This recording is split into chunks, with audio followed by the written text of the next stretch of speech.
नमस्कार मित्रांनो, लक्ष्मीच्या पावलांनी या मालिकेत उद्याच्या भागात असं दाखवलं आहे की सरोजनी ही कलाच्या हाताला धरून तिला घरी आणलेलं असतं आणि तेव्हा असं बघून आबा लगेच म्हणतात की सरोज, तू तिच्या हाताला का धरला आहेस, काय झालं आहे का?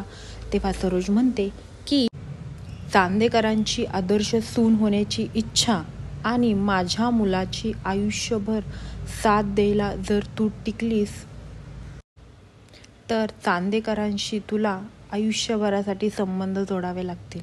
हे ऐकल्यानंतर आता घरातले सगळेच खूप आनंदी झालेले असतात आणि सरोज म्हणते की तुला हे चॅलेंज ॲक्सेप्ट आहे का?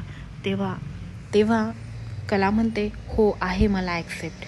असं बोलल्यानंतर आता घरातले सगळेच खुश झालेले असतात आणि आबांना तर सगळ्यात जास्त आनंद झालेलं असतं. आता सरोजनी पण कलाला तिची सून मानलं आहे असं सगळ्यांना दिसत असतं. आता रजनीची तर खूपच मजा आलेली असते आणि राहुलची पण. आता यांचे खरे चेहरे कला सगळ्यांच्या समोर आणेल का? आणि पुढे जाऊन मालिकेत अजून काय काय घडेल हे पाहण्यासाठी विसरू नका लक्ष्मीच्या पावलांनी आणि माझ्या चॅनलला सबस्क्राईब करा. धन्यवाद.